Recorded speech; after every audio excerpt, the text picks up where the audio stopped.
C'est là la chod. Chazak ou Baruch Rabotai Besorot Tovot. Yud Shvat aujourd'hui, le 10 dans le mois de Shvat. Une grande journée. Beaucoup d'Iloulot aussi aujourd'hui pour ceux-là qui ils veulent être inspirés et de apprendre des messages. C'est un peu partout dans le monde. Ce sera en Amérique. C'était le beau-père de Rabbi de Lubavitch, le Rayatz. C'était aujourd'hui le Yud Shvat. À Djerba, Av Beddin de Djerba, vous avez entendu parler de Rabbi Rachamim Hayhwita à Cohen. Et de l'autre côté aussi, le Rachash. On va essayer de tirer un grand message. Pour moi, c'est un message de vie. Parce que la paracha de cette semaine, Béchalach, elle est tellement belle. Elle porte son nom, Shira. Donc apparemment, on peut s'inspirer de cette paracha. Savoir comment, je vais dire, aller chanter dans notre vie. Ça veut dire trouver un peu plus de joie. Et en tous les cas, plus chanter que se plaindre.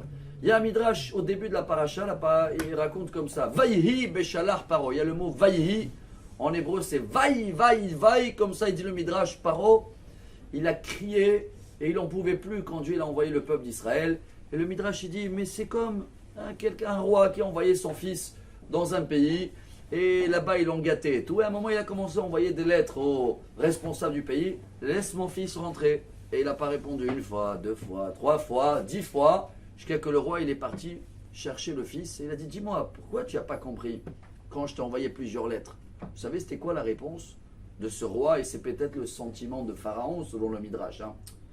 Tant que le roi, il m'a envoyé des lettres, il avait besoin de moi, alors je me sentais quelqu'un il a une importance. Imaginez-vous que Paro, il était prêt à accepter tous les plaies, mais tant qu'il est en dialogue avec Dieu, comme si que Dieu, il le calcule.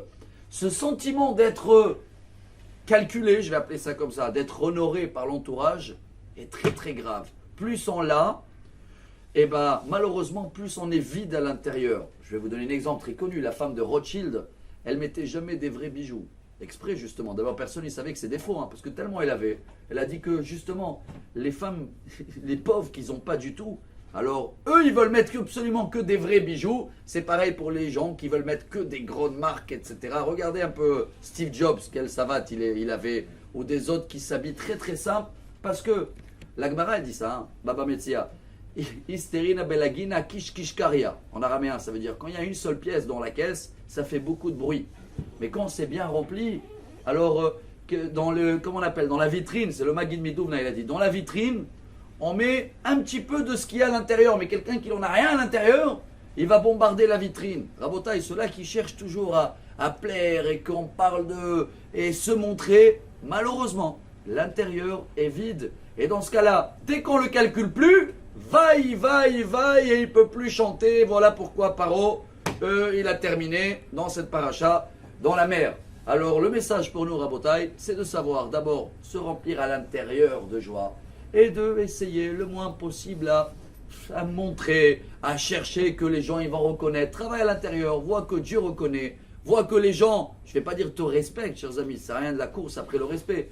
Vois que les gens autour de toi, ils reconnaissent que tu ne cherches pas à plaire d'abord à les gens et non pas à Dieu. Et comme ça, Bezrat Hashem, cette façon de voir la vie, Rabotai, va nous remplir à l'intérieur et automatiquement, le résultat, c'est Shira. Tu commences à être joyeux et tu chantes toute la journée. Besorot Tovot, Amar Rabbi Elazar, Amar Rabbi Hanina.